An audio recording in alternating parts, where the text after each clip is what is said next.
آج کی تلاوت جو کی گئی ہے استثنا کی کتاب اس کا 8واں باب اور اس کی 3 آیت ہے، جس میں کچھ یوں لکھا ہے، اور اس نے تجھ کو عاجز کیا بھی اور تجھ کو بھوکا ہونے دیا، اور وہ من جس سے نہ تو نہ تیرے باپ دادا جانتے تھے تجھ کو کھلایا، تاکہ تجھ کو سکھائے کہ انسان صرف روٹی ہی سے جیتا نہیں رہتا بلکہ ہر بات سے جو خداوند کے منہ سے نکلتی ہے وہ جیتا رہتا ہے۔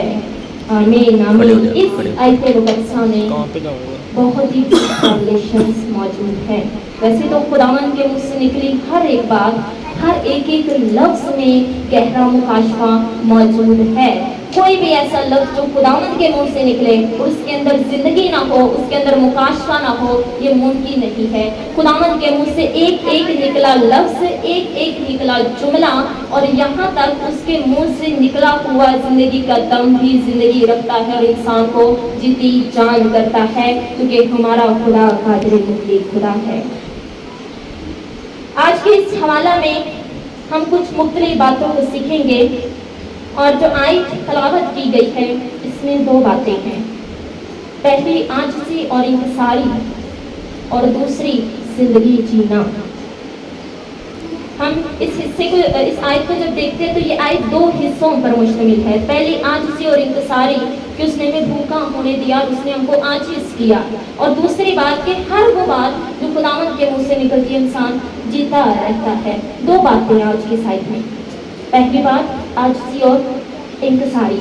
ہم دیکھتے ہیں کہ اسرائیلیوں کو خدا مصر سے نکال لایا ہے کیونکہ خدا نے ابراہیم سے وعدہ کیا ہوا تھا، اور اسرائیلیوں نے جب پکارا اپنے خدا کو اس ڈیفیکلٹ ٹائم پیریڈ میں جس میں وہ مشکلوں کو سہ رہے ہیں، وہ مصریوں کے کوڑوں کو سہ رہے ہیں، جب وہ خدا کو پکارتے ہیں تو خداوند اپنے بندہ موسیٰ کو کھڑا کرتا ہے تاکہ ان کو مصر سے نکال لائے۔ لیکن جب ہم دیکھتے ہیں کہ خداوند جب ان کو اس وعدے کی سرزمین پر لے کر جا رہے ہیں، بجائے اس کے کہ ان کو پہلے وہاں پر پہنچائے، پہلے ان کو ایجوکیٹ کر رہا ہوتا ہے، پہلے ان کو ایجوکیٹ کر رہا ہوتا ہے۔ یاد رکھیے کہ اس سے پہلے کہ خداوند کا وعدہ آپ کی زندگی میں پورا ہو، وہ پہلے آپ کو ایجوکیٹ کرتا ہے، وہ پہلے آپ کو تیار کرتا ہے۔ جب ہم اس کی پہلی آیت کو دیکھتے ہیں تو وہاں پر ہمیں ملتا ہے 8واں باب، اس کی پہلی آیت، سب حکموں پر جو آج کے دن میں تجھ کو دیتا ہوں تم احتیاط کر کے عمل کرنا تاکہ تم جیتے اور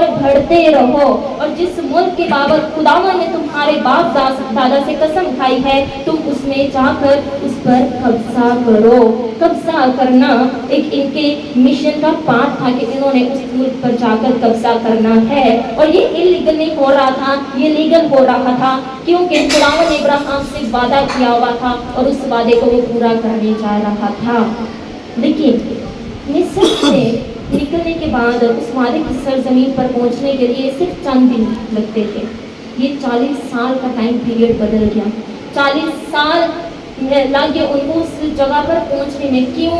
کیونکہ خداوند ایجوکیٹ کر رہا تھا، اور جب آپ خداوند میں آتے ہیں تو خداوند آپ کو جب ایجوکیٹ کرتا ہے تو اس ایجوکیشن میں سب سے پہلے 2 پوائنٹ ہوتے ہیں جو آپ کی زندگی میں رکھتا ہے اور اس پہ آپ کو ایجوکیٹ کرتا ہے۔ اگر آپ اس پہ پاس ہوتے ہیں تو ہی آپ آگے قبضہ کر سکتے ہیں، لیکن اگر آپ اس میں ہی فیل ہو جاتے ہیں تو آپ قبضہ نہیں کر سکتے۔ وہ 2 پوائنٹ ہیں۔ پہلا کہ وہ آپ کو عاجز کر دے گا، وہ آپ کو عاجز کر دے گا، اور دوسرا کہ وہ چاہے گا کہ آپ 100% اس پر ڈیپینڈ ہوں۔ جو شخص عاجز نہیں ہوگا اور 100% خدا پر ڈیپینڈ نہیں ہوگا، یاد رکھیے گا وہ اپنی اتھارٹی کو آپریٹ نہیں کر پائے گا۔ انہوں نے اپنی اتھارٹی کو آپریٹ کرنا تو اس جگہ پر جا کر، لیکن اس سے پہلے خدا ان کو عاجز کر رہا تھا۔ کیا لکھا ہے 3 آیت میں؟ اور اس نے تجھ کو عاجز کیا بھی اور تجھ کو بھوکا ہونے دیا، تجھ کو بھوکا ہونے دیا۔ بعض اوقات خداوند ہم سے وعدہ کرتا ہے کہ میں تیرے گھرانے سے یہ عہد باندھتا ہوں، میں تیرے گھرانے سے یہ وعدہ کرتا ہوں، میں تیری نسل کو برکت دوں گا، لیکن اس سے پہلے خداوند ایک بڑا ٹف پیریڈ لاتا ہے لائف میں، جس میں ہم بھوک کو کاٹتے ہیں، ہم پیاس کو کاٹتے ہیں، ہم مشکلات کو کاٹتے ہیں، ہم تانوں میں سے گزرتے ہیں۔ सोसाइटी के तानों में से गुजरते हैं, यहाँ तक कि रिजेक्शन में से भी गुजरते हैं। दुनिया हमें रिजेक्ट कर रही होती है, अपने घर वाले हमें रिजेक्ट कर रहे होते हैं, इसलिए नहीं कि खुदावंद हमें नीचे गिरा रहा है, इसलिए क्योंकि खुदावंद हमें उठा रहा है, खुदावंद हमें उठा रहा है। लेकिन वो कहता है कि मुझ पर 100% डिपेंड हो, मुझ पर 100% डिपेंड हो। आज मोस्टली लोग चर्च आते हैं लेकिन 100% अपना नहीं देते खुदा का। यीशु को आपका 90% नहीं चाहिए, यीशु को आपका 95% नहीं चाहिए, यीशु को आपका 100% चाहिए। वो आपको 100% कंप्लीटली तौर पर लेना चाहता है क्योंकि वो आपसे प्यार करता है। आज मोस्टली लोग क्या करते हैं, वो कहते हैं कलाम मुक़द्दस में लिखा है कि 50-50 वाला जो चलता है वो बंदा ढूंढता है। तो मैं क्या करता हूँ, मैं 60% खुदा को देता हूँ अपना आप, और 40% मैं अपना दुनिया में गुजारता हूँ, या मैं 70% खुदा को देता हूँ, 30% दुनिया में गुजारता हूँ, या मैं 80% खुदा को देता हूँ और 20% दुनिया में गुजारता हूँ। नहीं, खुदा कहता है मुझे 100% चाहिए। क्या आपको खुदा ने 100% नहीं दिया? क्या उसने अपना बेटा 100% नहीं दिया आपको? क्या उसने अपना बेटा मुकम्मल तौर पर नहीं दिया आपको? तो फिर आप पर भी है कि आप भी अपना 100% मुकम्मल तौर पर खुदा को दे दें। और ये दो बातें खुदा ने उनको सिखाता रहा 40 साल। पहला कि आजिज होना है, दूसरा खुदा पर 100% डिपेंड होना है, अपनी ताकत पर नहीं, अपनी हिकमत पर नहीं, अपनी डिग्री पर नहीं, अपने जो हमने ताल्लुकात बड़े बड़े लोगों से बनाए हुए हैं उस पर डिपेंड नहीं होना, बल्कि खुदा पर टोटली मुकम्मल तौर पर डिपेंड होना है। और यही चीज़ जब तक इस्राएली सीख नहीं गए थे, उनकी लाइफ में खुदावंद का वादा फुलफिल नहीं हुआ था, उनकी लाइफ में खुदावंद का वादा फुलफिल नहीं हुआ था जब तक वो ये दो चीज़ें पास नहीं कर गए थे। ये पहले दो पॉइंट है जो खुदावंद जब आपको एजुकेट कर रहा होता है तो वो आपको सबसे पहले दो पॉइंट ये सिखाता है कि पहला तो आजिज होना है और दूसरा 100% खुदा को देना और उस पर डिपेंड होना है। आगे जब हम घटते हैं तो इस आयत में लिखा है, और वो मन जिससे ना तू ना मेरे बाप दादा जानते थे तुझको खिलाया।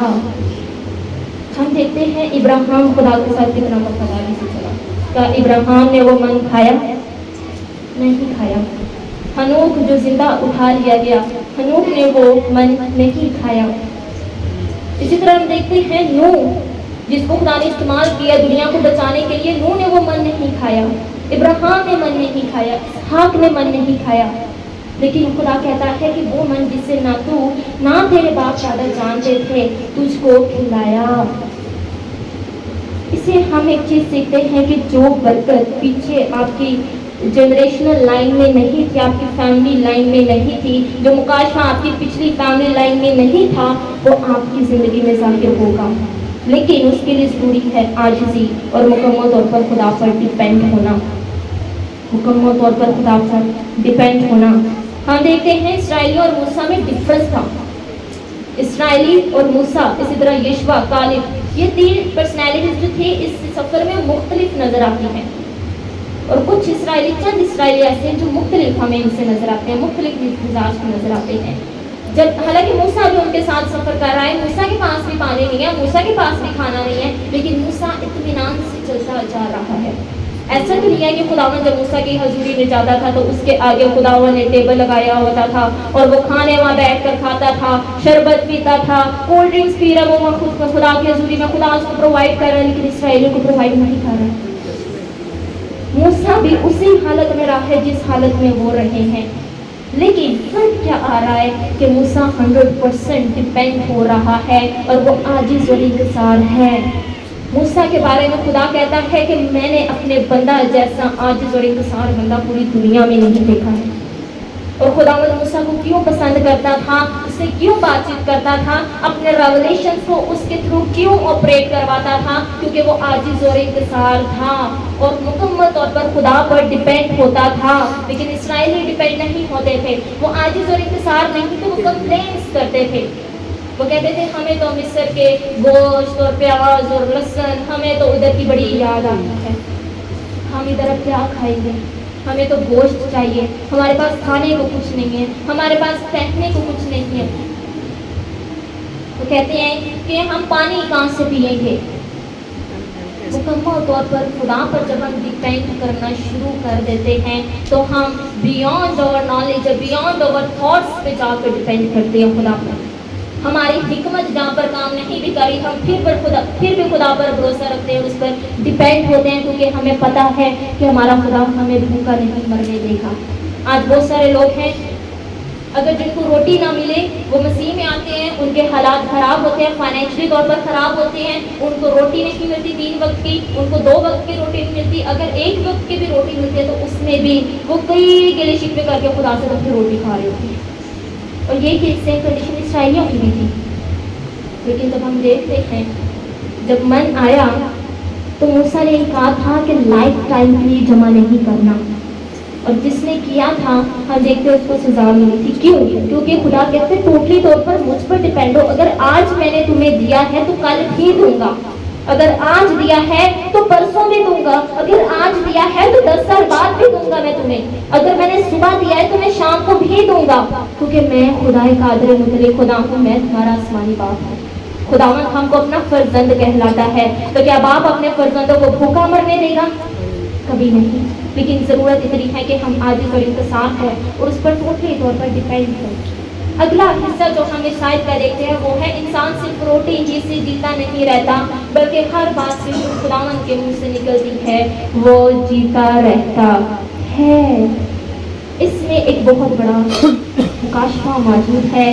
क्या लिखा है कि वो जीता रहता है, ये नहीं लिखा कि वो वजूद रखेगा, लिखा है कि वो जीता है। याद रखिए कि वजूद रखने में और ज़िंदगी जीने में डिफरेंस है। हम में से बहुत सारे लोग हैं जो सिर्फ वजूद रखते हैं लेकिन ज़िंदगी जीते नहीं हैं, उन्हें ज़िंदगी जीनी नहीं आती, वो जिंदा दिल लोग नहीं है, वो मुर्दा दिल मुरझाए हुए हैं। हमें से कितने ऐसे लोग हैं जो चर्च आते हैं और प्रस्तिश करते हैं, गीत गाते हैं, तारीफ जाते, कलाम सुनते और उसी अफसुर्दगी में वापस चले जाते हैं।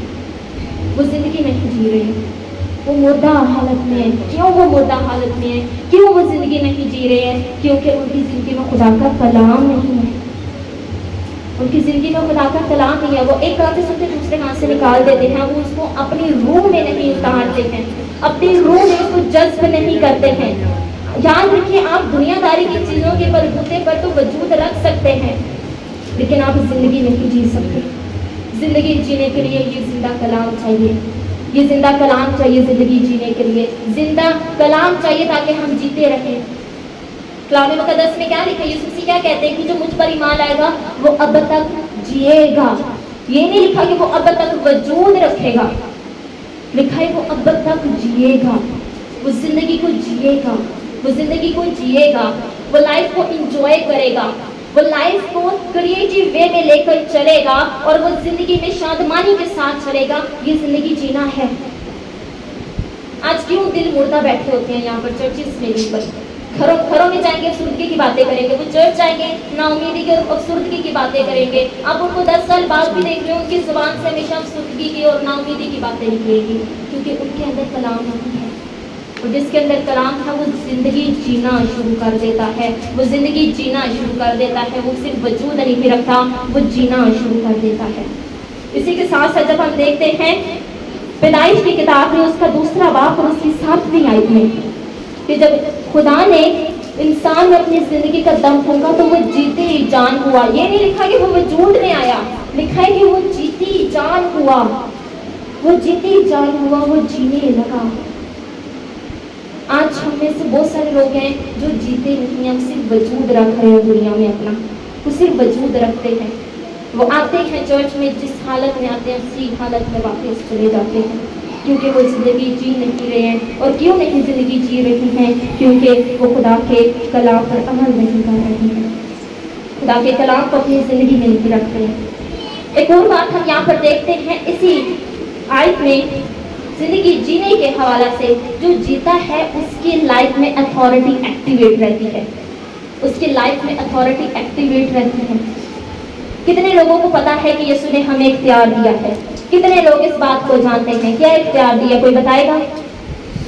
सांप और बिच्छुओं को कुछ लोग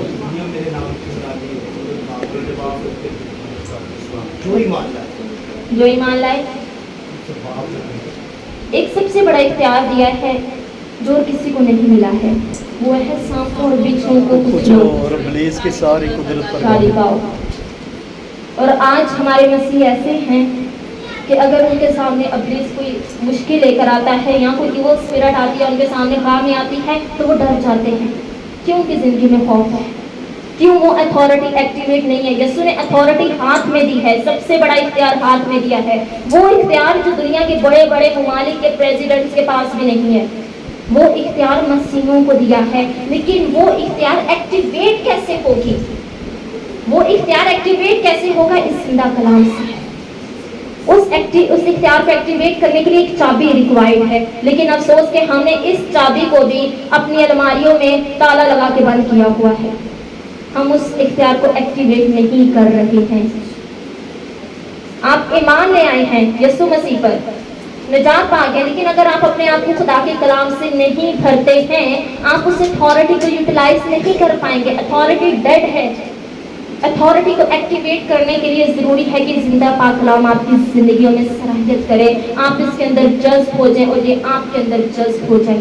یہ کلام مقدس ہمیں اس لیے نہیں خدا نے دیا تاکہ ہم اس کو الماریوں میں رکھیں، اس لیے نہیں خدا نے ہمیں دیا، اس لیے نہیں خدا نے ہمیں دیا کہ ہم سنڈے کے سنڈے جا کر صرف اس کلام کو کھولیں اور پڑھیں اور سنیں اور پورا ہفتہ یہ کلام بند پڑا رکھے گھر میں۔ اس لیے نہیں خدا نے ہمیں یہ کلام دیا۔ خدا نے اس لیے ہمیں کلام دیا ہے کیونکہ جب ہم اس کلام سے بھرے ہوئے ہوتے ہیں اور پھر جب ہم اس کلام سے معمور ہو کر جب ابلیس پر غالب آتے ہیں، اس کے سامنے بولتے ہیں، اس کی ضرورت نہیں ہوتی ہے کہ ہم پر دوبارہ اٹیک کرے یا ہم پر غالب آ سکے۔ ہم دیکھتے ہیں یسوع مسیح نے بھی یہی حوالہ بول کیا تھا جب ابلیس آزمانے آیا تھا۔ کیوں؟ یسوع کی اتھارٹی، یسوع کا اختیار، یسوع کے بولے ہوئے الفاظ جو کہ یسوع نے کلام سے کوٹ کیے، کیوں ابلیس پر حاوی ہوئے؟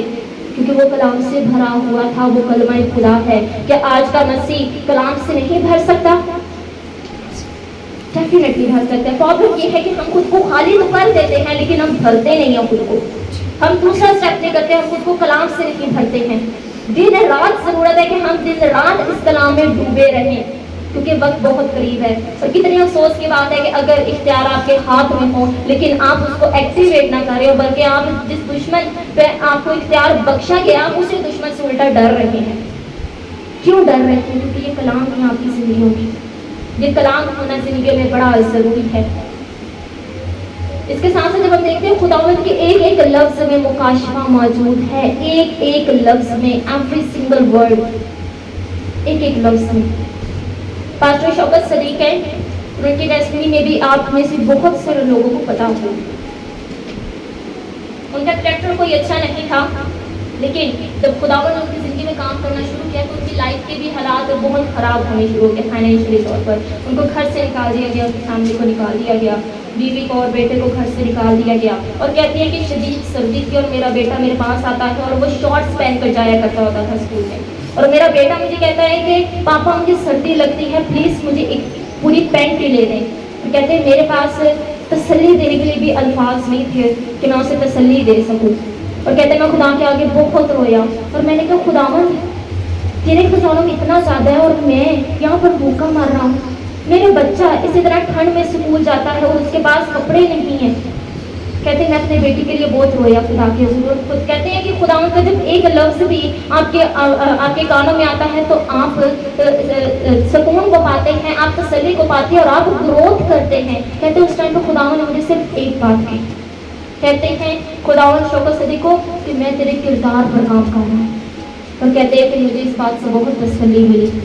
کہتے ہیں مجھے اس کے بعد کوئی فکر نہیں ہوئی کہ میں کہاں سے کھاؤں گا، کہاں سے پیوں گا، میرا بچہ کہاں سے پہنے گا، اس کو سردی لگ جائے گی۔ کہتے نہیں، خداوند کے ایک ایک لفظ میں مکاشفہ تسلی زندگی ہے، ایک ایک لفظ میں زندگی ہے۔ اس کے ساتھ ساتھ جب ہم دیکھتے ہیں جب ہم زندگی جینا شروع کر دیتے ہیں خداوند کے کلام کے مطابق، جب یہ کلام ہماری زندگی میں ہوتا ہے، جب ہم زندگی جی رہے ہیں، صرف وجود نہیں رکھ رہے ہیں، زندگی جی رہے ہیں، تو ہم چیزوں کو، پرابلمس کو خدا کے لینس سے دیکھنا شروع کر دیتے ہیں، خدا کے لینس سے۔ آرڈینری لینس نہیں رہتا ہمارا، ہم حالات کو خدا کے لینس سے دیکھتے ہیں، ہم ریولیشنری لینس سے دیکھتے ہیں، ہم اسپرچل لینس سے دیکھنا شروع کر دیتے ہیں چیزوں کو۔ موسیٰ بھی اسی صحرا میں ہے، اسرائیلی بھی اسی صحرا میں ہے، لیکن موسیٰ ریولیشنری ویو رکھتا تھا، रेवोल्यूशनरी लेंस रखता था और स्पिरिचुअल लेंस के थ्रू वो हालात को देखता था। यशवा और कालिब और इसी तरह बाकी नौजवान जब जाते हैं उस मुल्क का हाल दरियाफ्त करने, तो बाकी जितने नौजवान आते हैं वो नाउमीदी की बातें करते हैं। वो कहते हैं वो लोग तो इतने बड़े बड़े हैं, इतने उनके कद बुलंद हैं, इतने जोरावर हैं, हम उन पर कैसे गालिब आएंगे, हम तो हार जाएंगे। और वो खौफ पैदा कर देते हैं इसराइलियों में। लेकिन यशवा और कालिब आकर मुख्तलिफ खबर देते हैं। वो कहते हैं कि वो मुल्क बहुत अच्छा है और खुदावन ने जैसा बयान किया है बिल्कुल वैसा ही है। उन्होंने उस मुल्क को खुदावन के लेंस से देखा। लेकिन क्यों उन्होंने खुदावन के लेंस से उस मुल्क को देखा? क्योंकि वो कलाम में जज्ब हुए पड़े थे, उनके अंदर कलाम जज्ब हुआ पड़ा था और वो जिंदगी जी रहे थे। वो वजूद नहीं रख रहे थे, वो जिंदगी को जी रहे थे। इसलिए उनका डिफरेंट लेंस था, वो डिफरेंट पर्सपेक्टिव से चीजों को देख रहे थे। आज मसीही है, कहीं कोई वाक़या हो जाए, कहीं कोई परेशानी आ जाए, अगर महंगाई बढ़ रही है, गुर्बत बढ़ रही है, परेशानियां हैं लाइफ में, तो वो नाउमीदी की बातें करेगा, वो नाउमीदी की बातें करेगा, वो कंप्लेंट्स करेगा, वो दूसरों की जिंदगी में भी डर और खौफ पैदा करेगा। लेकिन जो खुदा के लेंस से चीजों को देखेगा, वो दूसरों के लिए बाइस बरकत और दूसरों को अपलिफ्ट करने वाला होगा, दूसरों को अपलिफ्ट करने वाला होगा। आज के मसीह का काम ही ये है कि वो दूसरों को अपलिफ्ट करे, ना कि अगले को गिराए। हम में से बहुत सारे लोग अपनी बातों से ही अगले को कमजोर कर देते हैं, अगले को डरा देते हैं। लेकिन यशवा और कालिब आकर एक मुख्तलिफ खबर देते हैं। वो मुख्तलिफ खबर देते हैं क्यों? क्योंकि वो खुदा के लेंस से देख रहे हैं। क्यों वो खुदा के लेंस से देख रहे हैं? कैसे देख रहे हैं खुदा के लेंस से? क्योंकि वो जिंदगी जी रहे हैं। वो सिर्फ वजूद नहीं रख रहे, वो कलाम में जिंदगी जी रहे हैं। वो खुदा के मुंह से निकली हर एक बात पर तवज्जो करते हैं और उसके मुताबिक जिंदगी जी रहे हैं। वो उनका जिंदगी जीने का सोर्स बना हुआ है। खुदा के मुंह से निकली हर एक बात उनकी जिंदगी का सोर्स बना हुआ है। इसके बाद जब हम देखते हैं कि जो जिंदा रहता है, जो जिंदगी जी रहा है, वही फल ला सकता है। जो जी नहीं रहा वो फल नहीं ला सकता। यीशु मसीह उसको लेने आ रहे हैं जिस कलीसिया में, जिस दुल्हन में फल लगा होगा। जिस दुल्हन में फल नहीं होगा वो नहीं जाएगी यीशु के साथ, और वो एक्सेप्टेबल नहीं है। कभी दरख्त देखा है किसी ने? कितने लोगों ने दरख्त देखा है? सबने देखा है। अगर दरख्त को काट कर, एक बड़ा सा दरख्त है, उसको जड़ से निकाल कर सिर्फ जमीन पर लटा दिया जाए, क्या वो अब जी रहे? क्या वो जी रहे? नहीं जी रहा। हाँ, लेकिन वो वजूद रख रहा है। आपको पता है वो दरख्त है, उसका वजूद तो खत्म नहीं ना हुआ, आप उसको छू सकते हैं। लेकिन आप याद रखिएगा, जब उसकी जड़ ही निकल जाएगी तो उस पर लगे हुए फल भी मुरझा जाएंगे, वो फल भी खराब हो जाएंगे और नया फल भी नहीं आएगा। अगर आपके रूट्स इस कलाम मुकद्दस में जुड़ी हुई हैं, अगर आपको यहाँ से न्यूट्रिशन रोज बरोज, दिन ब दिन और रात ब रात मिल रही है, तो फिर आप फल लाएंगे, वरना फल नहीं ला सकते। जब आप जिएंगे, जब आप खुदावंद के कलाम में जीना शुरू करेंगे, जिंदगी जीना शुरू करेंगे, वजूद नहीं सिर्फ रखेंगे बल्कि जिंदगी जीना शुरू करेंगे, तो आप फल लाएंगे, वरना आप फल नहीं ला सकते। पौलुस रसूल को हम देखते हैं, जब वो साल था तो तब भी शरीयत को जानता था, बड़ा ब्रिलियंट पर्सन था जिसको शरीयत का बड़ा डीप नॉलेज था, लेकिन वो तब सिर्फ वजूद रखता था। लेकिन जब यीशु मसीह से एनकाउंटर होता है तो यीशु मसीह के मुंह से निकली हर एक बात, तो यीशु मसीह ने डायरेक्ट उसको कही, वो जीने लग गया। और जब वो जीने लग गया तो वो चीज़ों को भी रेवोल्यूशनरी व्यू से देखने लग गया, वो मुकाशफाती व्यू से देखने लग गया। और कई ऐसे हवाले उसने शरीयत से कोट कर कर बताए कि यहाँ पर एक बड़ा मुकाशफा मौजूद है, ये रेवोल्यूशन है और ये वो शरीयत का हवाला है जो यीशु मसीह की तरफ डायरेक्ट इशारा कर रहा है और ईमान में बढ़ा रहा है। वही कलाम है, लेकिन अब रेवोल्यूशन में बदल गया उसकी जिंदगी में, और अब वो जिंदगी जी रहा है। पहले वो सिर्फ वजूद रखता था, लेकिन जब यीशु से मिला है, यीशु की कलाम को अपनी जिंदगी में रखा है, तो वो जिंदगी जीने लगा है, वो जिंदगी जीने लगा है। इसके बाद हम देखते हैं इसी आयत मुकद्दसा में कि जो शख्स जिंदगी जी रहा है वो जिंदगी को कैरी भी कर रहा है, वो जिंदगी को कैरी भी कर रहा है। जो शख्स जी नहीं रहा है, जिंदगी नहीं जी रहा है, वो जिंदगी को कैरी नहीं कर सकता और वो लाइफ को दूसरों की जिंदगी में प्रमोट करेगा, वो दूसरों के लिए प्रमोशन का बायस बनेगा। वो दूसरों की लाइफ में प्रमोशन का बाइस बनेगा। क्यों? क्योंकि उसके अपने अंदर जिंदगी है और वो जिंदगी जी रहा है, वो जिंदगी जी रहा है, वो अब ऑर्डिनरी पर्सन नहीं रहा है। हम देखते हैं इसराइली में जिस तरह यशवर कालीब आकर एक तसल्ली की बातें करते हैं और उसके वसीला से लोगों में उम्मीद बर्पा होती है और वो जिंदगी जीते हैं, वो तसल्ली पाते हैं और जोर पाते हैं। लेकिन जो बाकी लोग आकर खबर देते हैं, बाकी नौजवान मर्द आकर खबर देते हैं, उसके वसीला से लोग डर जाते हैं, वो जिंदगी को प्रमोट नहीं कर रहे होते। लेकिन यशवा और कालीब आकर जिंदगी को प्रमोट कर रहे हैं। क्यों वो प्रमोट कर रहे हैं? कैसे वो प्रमोट कर रहे हैं? क्योंकि वो कलाम मुकद्दस में जिंदगी जी रहे हैं। वो अब सेम नहीं है, वो सिर्फ वजूद नहीं रख रहे हैं बल्कि जिंदगी को जी रहे हैं। आप मटीरियलिस्टिक थिंग्स के थ्रू एग्जिस्टेंस रख सकते हैं अपना, लेकिन आप जिंदगी नहीं जी सकते। एक मसीही मुख्तलिफ होता है बाकी लोगों से कि वो जिंदगी जीता है, वो जिंदगी जीता है, वो सिर्फ वजूद नहीं रखता बल्कि जिंदगी जीता है। और जिंदगी आप तब ही जी सकते हैं जब दिन और रात इस कलाम मुकद्दस में डूबे रहेंगे, इसको अपनी रूह में उतारेंगे, इसको अपनी रूह में उतारेंगे। जब पौलुस रसूल था वो पहले भी शरीयत को जानता था, कलाम उसको पहले भी आता था, लेकिन वो जी नहीं रहा था। लेकिन जब यीशु मसीह उसकी ज़िंदगी में आए तो ज़िंदगी जीना शुरू कर गया है, ज़िंदगी जीना शुरू कर गया है, क्योंकि उसने हर एक बात जो यीशु के मुंह से निकली है, जो खुदा के मुंह से निकली है, उसको अपनी ज़िंदगी में रख लिया है, जज्ब कर लिया है, सेटल डाउन कर लिया है। इसके वसीला से वो ज़िंदगी जीना शुरू हो गया है। आप भी अपने लिए दुआ किया करें कि हमने ज़िंदगी जीनी है। फोकस रहे आपका कि आपने ज़िंदगी जीनी है, आपने सिर्फ इस दुनिया में वजूद नहीं रखना बल्कि ज़िंदगी जीनी है। इस जहान में भी आपने ज़िंदगी जीनी है और अगले जहान में भी ज़िंदगी को जीना है हमने। खुदावंद आप सबको आज के कलाम के वसीला से बरकत बख्शे।